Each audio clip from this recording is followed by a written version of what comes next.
नमस्कार दोस्तों। कौन है महाभारत के वो 5 योद्धा जिन्हें छल से मारा गया?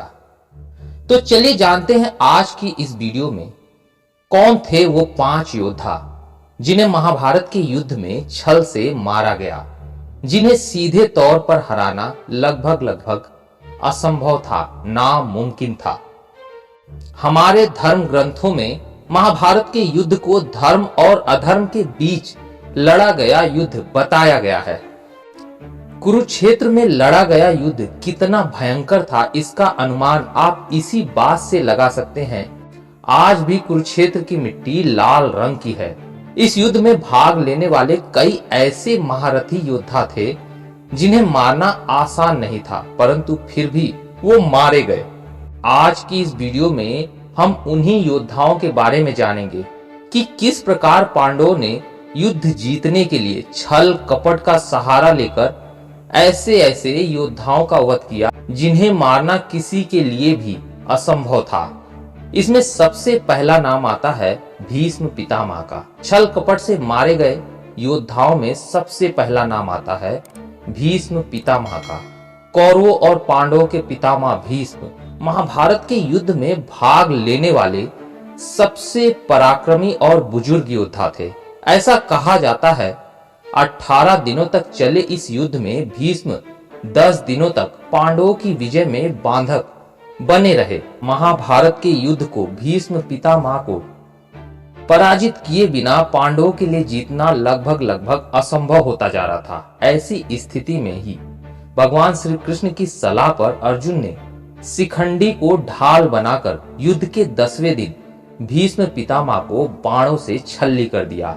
उसके बाद भीष्म ने बाणों की सैया पर लेटे लेटे महाभारत का युद्ध समाप्त होने के बाद अपने प्राणों का त्याग कर दिया। हमारे दूसरे योद्धा आते हैं गुरु द्रोणाचार्य। कौरवों और पांडवों के गुरु द्रोणाचार्य को महाभारत युद्ध में हराना असंभव था। ऐसा माना गया है कि द्रोणाचार्य को केवल उनका शोक ही मार सकता था।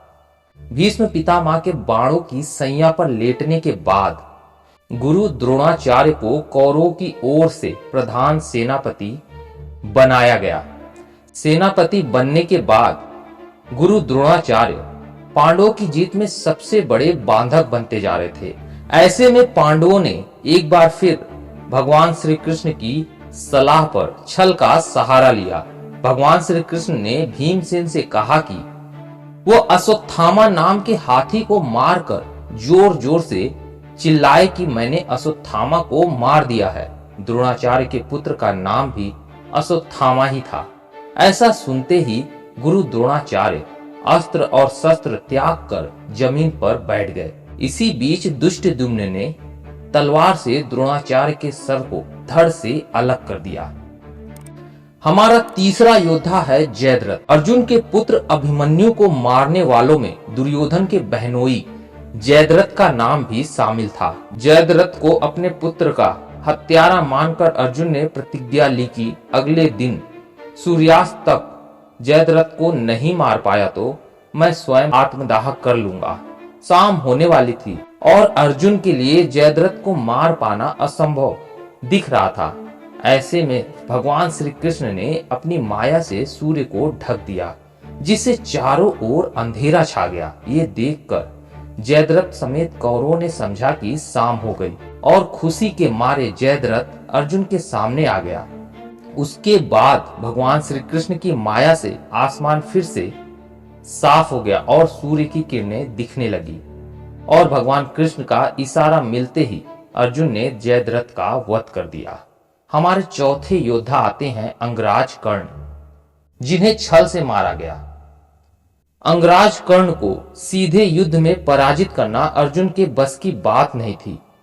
ऐसे ही जब युद्ध करते समय कर्ण के रथ का पहिया जमीन में धंस गया और कर्ण अपने रथ का पहिया निकालने लगा, तब भगवान श्री कृष्ण ने अर्जुन से कहा कि यही वह मौका है जब तुम अंगराज कर्ण का वध कर सकते हो। भगवान श्री कृष्ण ने कहा कि मुझे पता है कि कर्ण एक ऐसा योद्धा है जिसे केवल छल से ही पराजित किया जा सकता है। ऐसे में मौका देखकर अर्जुन ने अंगराज कर्ण का वध कर दिया। हमारा पांचवा और अंतिम योद्धा है दुर्योधन। महाभारत युद्ध के अंतिम योद्धा दुर्योधन का वध भी पांडवों ने छल पूर्वक ही किया। महाभारत युद्ध के अंतिम दिन भीम और दुर्योधन में गदा युद्ध हुआ। इस युद्ध में गदा का प्रहार कमर से ऊपर करने का नियम था, लेकिन भीम ने भगवान श्री कृष्ण के संकेत पर दुर्योधन के कमर के नीचे वार करना शुरू कर दिया और इस तरह पांडवों ने दुर्योधन का वध भी छल पूर्वक किया। तो दोस्तों, ये थे वो महाभारत के 5 योद्धा जिन्हें छल पूर्वक मारा गया, जिन्हें सीधे तौर पर हराना लगभग असंभव था। इसलिए भगवान श्री कृष्ण की सहायता से पांडवों ने इन्हें छल पूर्वक मारकर महाभारत के युद्ध को जीत लिया। उम्मीद है कथा आप लोग को पसंद आई हो तो लाइक और सब्सक्राइब जरूर कीजिएगा। मिलते हैं अगली कथा में, तब तक के लिए धन्यवाद।